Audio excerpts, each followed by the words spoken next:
রঘু ডাকাত বাংলার রবিনহুড, গরিবের ভগবান, কিন্তু ইংরেজ আর জমিদারদের ত্রাস। নতুন বছরের প্রথম দিনেই বাংলা সুপারস্টার দেব ঘোষণা করে দিয়েছেন এবছর পুজোয় তিনি আসছেন রঘু ডাকাত হয়ে। আর বর্তমান সময়ে দাঁড়িয়ে এটাই নাকি বাংলার সব থেকে বিগ বাজেট সিনেমা হতে চলেছে। কিন্তু কে এই রঘু ডাকাত, যাকে নিয়ে হঠাৎ চারিদিকে এত সরগরম হয়ে উঠেছে? জানলে চমকে যাবেন। লোকে বলে সে নাকি ডাকাতি করার আগে আগাম চিঠি লিখত জমিদারদের, আর সেই চিঠিতে লেখা থাকতো ডাকাতির তারিখ এবং সময়। কিন্তু তার সত্ত্বেও কেউ রঘু ডাকাতকে ছুঁতেও পারত না। সে দল বেঁধে আসতো, জমিদারদের লুট করত, আর সেই সব ধনসম্পদ বিলিয়ে দিত গরিব দুঃখিনী অসহায়দের মধ্যে। শোনা যায় জমিদারদের মতো মহাজনরাও ঠক ঠক করে কাঁপত রঘু ডাকাতের সামনে দাঁড়িয়ে। ছোট বয়সে ইংরেজদের অত্যাচারে বাবাকে মরতে দেখা, সেই প্রতিহিংসার আগুন বুকে নিয়ে ডাকাত হওয়া, ইংরেজদের ত্রাস হয়ে ওঠা এবং অবশেষে গরিবের ভগবান হিসাবে ইতিহাসের পাতায় বিখ্যাত হওয়া রঘু ডাকাতের মতো ভয়ঙ্কর ডাকাত হয়তো সারা ভারতবর্ষে ঘুরলেও পাওয়া যাবে না। তাই চলুন আজকের ভিডিওতে শুনে নেওয়া যাক বাংলার সবথেকে দামাল ডাকাত রঘু ডাকাতের গল্প। কেউ বলে তার নাম রঘুনাথ আচার্য, আবার কেউ বলে তার আসল নাম ছিল রঘু ঘোষ। ইতিহাসের তথ্য মিলিয়ে জানা যায় রঘুর জন্ম হয়েছিল অবিভক্ত বাংলার এক দরিদ্র কৃষক পরিবারে। সময়টা অষ্টাদশ শতকের প্রায় শেষের দিকে, অর্থাৎ প্রায় 200 বছর আগেকার গল্প এটা। সে সময় সুতনাটি, গোবিন্দপুর এবং কলকাতায় দাপিয়ে বেড়াচ্ছে ইংরেজরা, আর বাংলার গ্রামে গ্রামে অত্যাচার চালাচ্ছে নীলকর সাহেবদের দল। তবে জমিতে একবার নীল চাষ করলে সেই জমির উর্বরতা নষ্ট হয়ে যেত, আর অন্য কোনো ফসল ফলানো সম্ভব হতো না সেই জমিতে। কিন্তু অর্থলোভী নীলকর সাহেবরা কৃষকদের বাধ্য করত নীল চাষের জন্য, আর যেসব কৃষকরা নীল চাষ করতে আপত্তি জানাতো তাদেরকে পেয়াদা দিয়ে তুলে আনতো ইংরেজ সাহেবদের দল, এবং তারপরে শুরু হতো মারধর। চাষিদের পরিবারের লোকজনও বাদ পড়তো না এই অত্যাচার থেকে। রঘুর বাবাও ছিলেন এমনই এক বিদ্রোহী চাষি, যিনি ইংরেজদের চোখে চোখ রেখে বলেছিলেন, আমি কিছুতেই আমার জমিতে নীল চাষ করব না। কিন্তু সাধারণ একটা চাষির এরকম বিদ্রোহী কথা পছন্দ হয়নি নীলকর সাহেবদের। তাই তারা এক রাতে রঘুর বাবাকে তুলে নিয়ে যায় সাহেব কুঠিতে। সেখানে সারা রাত ধরে অত্যাচার চলে, আর তারপর ভোরের আলো ফুটতেই ইংরেজদের পেয়াদারা গ্রামের মাঝখানে টাঙিয়ে দেয় রঘুর বাবার মৃতদেহ, আর হুমকি দেয়, আর যদি কেউ নীল চাষ করতে না চায় তার অবস্থাও ঠিক এই রকমই হবে। বাবার শরীরটাকে গাছের থেকে নামিয়ে আনবার সময় সেদিন হাউ হাউ করে কেঁদেছিল সেই ছোট্ট রঘু। আর তারপর যখন সে তার বাবার চিতাকাঠে আগুন দিচ্ছিল, ঠিক তখনই রঘু সিদ্ধান্ত নিয়ে নেয় প্রত্যেকটা নীলকর সাহেব এবং তাদের প্রশ্রয় দেওয়া জমিদারদের এই আগুন দিয়েই ছাড়খাড় করবে সে। আসলে রঘু ছোট থেকেই লাঠি খেলাতে খুব পারদর্শী ছিল। বাবার মৃত্যুর পর ইংরেজদের বিরুদ্ধে সেই লাঠিকেই অস্ত্র হিসেবে বেছে নিল রঘু। আর রঘুর প্রতিহিংসার আগুনে ঘি ঢালল ওরই সমবয়সী কিছু দামাল ছেলে, যাদের প্রত্যেকের পরিবার নীলকর সাহেবদের হাতে ক্ষতিগ্রস্ত হয়েছে। কিছুদিনের মধ্যে গড়ে উঠল এক বিরাট লাঠিয়ারের দল, আর সেই দলের সর্দার হিসেবে সবাই রঘুকেই চাইল। এই দলের প্রধানত 3টি কাজ ছিল, আর তা হলো সহ দলবল নীলকর সাহেবদের কুটিতে চড়াও হওয়া, সেখানে লুটপাট চালানো, আর অবশেষে কুটি সমেত অত্যাচারী সাহেবদের জ্যান্ত চালিয়ে দেওয়া। এইভাবেই অত্যাচারী পাথুরে জমি থেকে রক্তাক্ত মন নিয়ে উঠে আসা রঘুর নতুন জন্ম হলো ডাকাত সর্দার রঘু ডাকাত হিসাবে। রঘু ততদিনে বাংলা কাঁপানো ডাকাত হয়ে উঠেছে, আর এদিকে ইংরেজরা ঘোষণা করেছে রঘুকে যে ধরতে পারবে তাকে কাড়ি কাড়ি টাকা উপহার দেওয়া হবে। নৈহাটি থানার দারোগা তিনি ঘোষণা করলেন, আমি রঘুকে ধরব, আর তারপর ওকে প্রকাশ্যে ফাঁসিতে ঝোলাবো। এই ঘটনার ঠিক সপ্তাহখানিকের মধ্যে একটা চিঠি এসে পৌঁছালো নৈহাটি থানায়। সেই চিঠিতে লেখা ছিল, আগামী অমুক তারিখে আমি দারোগার সাথে দেখা করতে যাব, সমস্ত সেপাই যেন তৈরি থাকে, দেখি কোন বাপের বেটা আমাকে পাকড়াও করে। ব্যাস, গোটা নৈহাটি জুড়ে দামামা বেঁধে গেল মহাযুদ্ধের। দারোগাকে সরাসরি চ্যালেঞ্জ জানিয়েছে রঘু। রাতারাতি থানার চারপাশে অলিতে গলিতে কয়েকশো সেপাই মোতায়েন করা হলো। নির্দিষ্ট দিনের সকাল থেকেই কড়া নিরাপত্তার বলয় ঘিরে ফেলা হলো চারিদিকে। কিন্তু দুপুর গড়িয়ে বিকেল হয়ে এলেও রঘুর দেখা নেই। হঠাৎ বিকেলের দিকে সেপাইরা দেখল দূর থেকে লম্বা চওড়া চেহারার মানুষ থানার দিকে এগিয়ে আসছে। ব্যাস, সবাই সঙ্গে সঙ্গে সজাগ হয়ে গেল। কিন্তু সেই লোকটা কাছাকাছি আসতে দেখা গেল কোথায় ডাকাত। যে আসছে সে তো এক নিরীহ জেলে, 2খানা বিরাট সাইজের মাছ রয়েছে তার মাথায়। থানার দরজার কাছে এসে সে বলল, শুকচরের জমিদার আমাকে পাঠিয়েছেন ওর নাতির মুখে ভাত উপলক্ষে। তিনি এই মাছগুলো দারোগাবাবুকে দিতে বলেছেন। এরপর আর কি, মাছের সাইজ দেখে দারোগাবাবু খুশি হয়ে তিনি ওই জেলেকে কয়েক আনা বকশিশও দিলেন। আর জেলেও সেই বকশিস নিয়ে দারোগাবাবুকে পেন নাম ঠুকে বিদায় নিলেন। দিন ফুরিয়ে যেতে সবাই ভাবল রঘু ডাকাত ফেক আওয়াজ দিয়েছিল, কিন্তু দিন দুয়েক পরেই আবারও রঘু ডাকাতের তরফ থেকে চিঠি এলো দারোগাবাবুর নামে। সেই চিঠিতে লেখা ছিল, বকশিসের জন্য ধন্যবাদ দারোগাবাবু, তারপর বলুন মাছ কেমন খেলেন।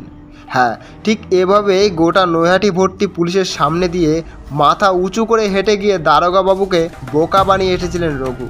তারপর সে দারোগাকে উচ্চ পদস্থ কর্মকর্তার কাছে ঠিক কতটা অপমানিত হতে হয়েছিল তা বোধহয় আপনারা বুঝতেই পারছেন।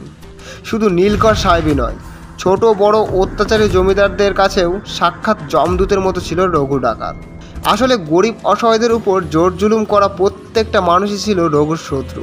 শোনা যায় সেই সময় নাকি আগে ভাগে রক্ত দিয়ে চিঠি লিখে ডাকাতির দিনক্ষণ জানিয়ে রাখত রঘু, আর তারপর নির্দিষ্ট দিনে সদল বলে আক্রমণ করত সে। লুটপাট শেষে জ্বালিয়ে দিত জমির বেনামি দলিল, পুড়িয়ে দেওয়া হতো অন্যায়ভাবে হস্তগত করা গরিব মানুষের ধনসম্পদ, একেবারে সর্বশান্ত করে দেওয়া হতো বড়লোক জমিদারদের। কখনো কখনো আবার লাঠি দিয়ে পিটিয়ে পিটিয়ে খুনও করা হতো অত্যাচারী জমিদারদের। আর অবশেষে সেই জমিদারদের কাছ থেকে লুট করা টাকা পয়সা প্রায় সবটাই বিলিয়ে দেওয়া হতো সাধারণ গরিব প্রজাদের মধ্যে। ফলে সাধারণ মানুষের মধ্যে রঘুর জনপ্রিয়তা বাড়তে শুরু করে। তারা রঘু ডাকাতকে সৃষ্টিকর্তার পাঠানো দূতের মতো ভালোবাসতে আরম্ভ করলো। আর সেই কারণেই ইংরেজদের পক্ষে আরও কঠিন হয়ে পড়ল রঘু ডাকাতকে ধরা। কারণ ডাকাতির পর ছদ্মবেশ ধরে সেই গ্রামের কোনো সাধারণ মানুষের বাড়িতেই আত্মীয় সেজে থেকে যেত রঘু আর তার দলবল। ফলে ইংরেজ পেয়াদারা আশেপাশে তল্লাশি চালালেও গুণাক্ষরেও টের পেত না রঘুর অস্তিত্ব। কিন্তু কোনোদিনও কোনো মেয়ের সম্মানহানি করতো না রঘুর দলবল, তারা মহিলাদের সম্মান করত। তাই বাড়িতে ঢুকেই রঘু সবার আগে মহিলাদের কাছে হাত জোর করে অনুরোধ করত তারা যেন ডাকাতিদের সহযোগিতা করার জন্য। শোনা যায় বাঘাটি গ্রামে থাকতো রঘু ডাকাতের ভাই বিধু ঘোষ।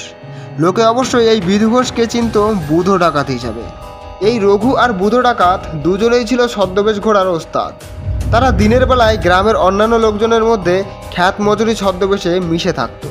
সারাদিন চাষবাসের কাজ শেষ করে রাত নামলেই ওরা নিজেদের আসল রূপ ধারণ করে বেরিয়ে পড়তো ডাকাতি করতে। কিন্তু প্রত্যেকবার ডাকাতি করতে যাওয়ার আগে কালী পুজো করতো রঘু ডাকাত। দেবী কালী এবং রঘু ডাকাতের মধ্যে ঠিক যেন মা ছেলের সম্পর্ক ছিল। একটু ভাবুন তো, একজন ডাকাত এবং দেবীর মধ্যে কিভাবে তৈরি হলো এই অবকটা, সেই গল্পটাই বলবো। পুলিশের তাড়া খেয়ে রঘু আর বুধো ডাকাত গিয়ে লুকালো সপ্তগ্রামের দেবীপুরের জঙ্গলে। সেই জঙ্গলে থাকাকালীন নাকি একদিন ঘুমের মধ্যে মা কালীর দেখা পেয়েছিল রঘু। সেই স্বপ্ন অনুযায়ী জঙ্গলের মধ্যে থাকা একটা পুকুর থেকে আস্ত একটা কালী মূর্তি পেয়েছিল সে। আর তাই দেবীপুরের জঙ্গলেই সিদ্ধেশ্বরী কালী মন্দির স্থাপন করে রঘু আর বুধো ডাকাত মিলে। আর সেই মন্দিরের নাম হয় ডাকাত কালী মন্দির। এই অঞ্চলে রঘু ডাকাত গড়ে তোলে নিজের গ্রাম নিশিনগর, যা পরবর্তীতে নিশিরাগড় নামে বিখ্যাত হয়। সেখানে মানুষজন সাধারণত পায়ে হেঁটে এক জায়গা থেকে অন্য জায়গায় যাতায়াত করত। এবার যদি কোনো অত্যাচারী জমিদার বা জোরদার ভুল করে দেবীপুর বা তার আশেপাশের জঙ্গলে ঢুকে পড়তো, তাহলে রঘু ডাকাতের দল তাদের সমস্ত টাকা পয়সা কেড়ে নিয়ে অপহরণ করে নিত। আর তারপর অপরিচিত লোকগুলোকে সোজা নিয়ে যাওয়া হতো কালী মন্দিরে। এরপর অমাবস্যা বা কোনো পুণ্যতিথি দেখে মায়ের মন্দিরের সামনে রাখা হাড়ি কাঠে নরবলি দেওয়া হতো অত্যাচারী শাসকদের। রঘু এবং বুধো ডাকাত দুজনেই মনে করত মা কালী নাকি এতেই তুষ্ট হয়। কথায় আছে রঘু আর বুধো ডাকাত নাকি ল্যাঠা মাছ পোড়া দিয়ে দেবী কালীকে পুজো করতেন। তাই আজও সিদ্ধেশ্বরী কালী পুজোয় ল্যাঠা মাছ পোড়াকেই ভোগ হিসেবে নিবেদন করা হয়। তবে এবার যে কথাটা বলবো সেই কথাটা আপনাদের শুনতে হয়তো একটু অবাক লাগবে। বিভিন্ন নথি ঘেঁটে বোঝা যায় রঘু ডাকাত নাকি কোনো একজন মানুষ ছিল না। বাংলার বুকে নাকি বিভিন্ন জায়গায় বিভিন্ন রঘু ডাকাত থাকতো। বর্ধমান থেকে হুগলি, মুর্শিদাবাদ থেকে নদিয়া এবং কলকাতা থেকে উত্তর 24 পরগনার জঙ্গলগুলিতে একাধিক রঘু ডাকাতের অস্তিত্বের প্রমাণ মেলে। খেয়াল করলে দেখবেন কিছুদিন আগে রিলিজ হওয়া পুষ্পা 2 সিনেমার একটা ডায়লগ ছিল যে পুষ্পা শুধু একটা নাম নয়, পুষ্পা একটা ব্র্যান্ড। ঠিক তেমনই রঘু ডাকাতও শুধু একটা নাম নয়, একটা ব্র্যান্ড হয়ে উঠেছিল বাংলার বুকে। তাই বিভিন্ন জায়গায় রঘু ডাকাতের অস্তিত্বের সম্বন্ধে খোঁজ পাই আমরা। কেউ বলে রঘু ডাকাত ছিল কলকাতার মানুষ, আবার কেউ বলে সে ছিল হুগলি জেলার। কারো কারো মতে রঘু ডাকাতের আসল বাড়ি ছিল বর্ধমানের কাটোয়ায়। আর তার প্রমাণস্বরূপ সবাই সেই সব জায়গায় তৈরি রঘু ডাকাতের কালী মন্দিরের কথা বলে। এই যেমন কলকাতার বুকে 37/B কাশীপুর রোডে রঘু ডাকাতের কালীবাড়ি, আবার উত্তর চব্বিশ পরগনার মধ্যম গ্রামে 22 নম্বর ওয়ার্ডের বাদু রোডের কাছেও রয়েছে ডাকাত সর্দার রঘুর তৈরি মন্দির। তবে এই মন্দির নাকি 500 বছরের পুরনো, অথচ নথি বলছে রঘু ঘোষের জন্ম মাত্র 200 বছর আগে। তার মানে এর থেকে স্পষ্ট হয় যে যখনই বাংলার বুকে শাসকদের অত্যাচারের মাত্রা ছাড়িয়েছে ঠিক তখনই জন্ম হয়েছে একজন রঘুর। তাই আজও এই রঘু ডাকাত চরিত্রটা আজও এক নিট হয়ে ঘুরে বেড়ায় বাংলার অলিতে গলিতে। কিন্তু আমরা যে রঘুর গল্প বলছি সেই রঘু নাকি একবার খুদ মা কালী সাধক রামপ্রসাদকে মা কালীর সামনেই বলি চড়াতে চেয়েছিল। আর তারপর কি অবস্থা হয়েছিল রঘুর সেটাই বলবো। দেবীপুরের জঙ্গল দিয়ে ত্রিবেণী ঘাটের দিকে হেঁটে যাচ্ছিল রামপ্রসাদ। তার এক কাছের বন্ধু মৃত্যুশয্যায়, তাই তাকে শেষবারের মতো দর্শন করতে চায় রামপ্রসাদ। দেবীপুরের এই জঙ্গলে ডাকাত এবং বাঘের ভয় প্রবল, কিন্তু একমাত্র এই রাস্তা দিয়ে গেলেই তাড়াতাড়ি পৌঁছে যাবে ত্রিবেণী ঘাটের দিকে। সেই জন্য ভয়ে ভয়ে দ্রুত পা চালাচ্ছেন রামপ্রসাদ। কিন্তু আচমকায় হার এড়ে করে রামপ্রসাদকে ঘিরে ধরল রঘু ডাকাতের দল। ডাকাত দল রামপ্রসাদকে ধরে নিয়ে গেল মন্দিরে। সেদিন ছিল অমাবস্যা তিথি, এদিকে মায়ের সামনে বলি দেওয়ার মতো লোকও নেই। তাই রঘু সিদ্ধান্ত নিল রামপ্রসাদকেই বলি দেওয়া হবে মা কালীর সামনে। রামপ্রসাদ হাত জোর করে রঘুর কাছে মিনতি করলেন। তিনি বললেন, আমি নেহাতি দরিদ্র ব্রাহ্মণ, মাতৃসেবক। এমনিতেই আমার মন আমি মায়ের কাছে বলি দিয়ে দিয়েছি, আমাকে ছেড়ে দিন। আমার এক কাছের মানুষ মৃত্যুশয্যায়, আমি তাকে দেখে ফিরি, তারপর না হয় আমার মায়ের কাছে উৎসর্গ করবেন। কিন্তু রঘুর দল নাছোড়, তারা জোর করে রামপ্রসাদের গলা নামিয়ে আনলেন হাড়ি কাঠে। চোখ ভিজে উঠল রামপ্রসাদের, তবে সেটা মৃত্যুর ভয় না। আসলে মৃত্যু পথযাত্রী বন্ধুর সাথে দেখা হলো না সেই কষ্টে। তাই হাড়ি কাঠে মাথা দিয়ে মনের দুঃখে গান ধরলেন সাধক রামপ্রসাদ সেন। সেই গানের আওয়াজে সব কিছু যেন থমকে গেল। আচমকায় রঘু ডাকাত দেখতে পেল একটা আশ্চর্য দৃশ্য।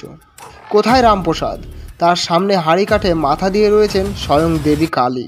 এই দৃশ্য দেখে হাতের অস্ত্র ফেলে মাটিতে হাঁটু মুড়ে বসে পড়ল রঘু ডাকাত। আর তারপর সে হাত জোর করে ক্ষমা চাইল সাধক রামপ্রসাদের কাছে। শোনা যায় এই দিনের পর থেকেই নাকি আর কখনো নরবলি দেয়নি রঘু। শেষমেশ রঘু ডাকাতি ছেড়ে দিল। কিন্তু কেন সে ডাকাতি ছেড়ে দিল সেই গল্পটাই বলবো। একদিন রঘু বর্ধমান থেকে ডাকাতি ছেড়ে কলকাতা ফেরার পথে এক জলা জমিতে দুটো আশ্চর্য দর্শন পাথরের সন্ধান পায় রঘু। মনে একটুও সন্দেহ জাগলেও সেই পাথর দুটোকে ওই জলা জমিতে ফেলে রেখে ফিরে যায় রঘু। কিন্তু সেদিন রাত থেকেই নাকি প্রবল জ্বরে আক্রান্ত হয় রঘু। সেই ঘোর জ্বরের মধ্যে আবারও একবার স্বপ্নদোষ পায় সে। ওই পাথর দুটো নাকি আসলে মহাদেব ও কালীর পবিত্র বিগ্রহ। তাই ওই দুটো পাথরকে উদ্ধার করে পুজো করলে এবং ডাকাতি ছাড়ার শপথ নিলে এই জ্বরের হাত থেকে মুক্তি পাবে সে। নিজেদের সর্দারকে বাঁচাতে সদল বলে ওই পাথর দুটোকে উদ্ধার করতে পাড়ি দেয় রঘুর দলবল। তারপর পাথর দুটোকে নিয়ে আসা হয় কলকাতার কাশীপুরের কালীবাড়িতে। তারপর পাথর দুটোকে দেবতা হিসেবে প্রতিষ্ঠিত করে। ওখানেই ডাকাতি ছাড়ার শপথ গ্রহণ করে রঘু সহ সকলে। ওই ঘটনার পর নাকি সত্যি সত্যি রঘু সুস্থ হয়ে ওঠে। আর এভাবেই সমাপ্ত হয় রঘু ডাকাতের ডাকাতির অধ্যায়। এরপর বাকি জীবনটা নাকি একজন কালী সাধক হয়েই কেটে গিয়েছিল রঘুর। তবে ইংরেজ অথবা পুলিশ রঘুর শেষ জীবন অবধি কেউ তাকে ধরতে পারেনি। সে আজীবন এক রবিনহুড বিপ্লবী রূপেই বেঁচেছিলেন বাঙালির মনে। তো ভিডিওটি কেমন লাগলো? যদি ভালো লাগে একটি লাইক কমেন্ট করে সাবস্ক্রাইব করে আমাদের পাশে থাকুন আর বন্ধুদের দেখার সুযোগ করে দিন।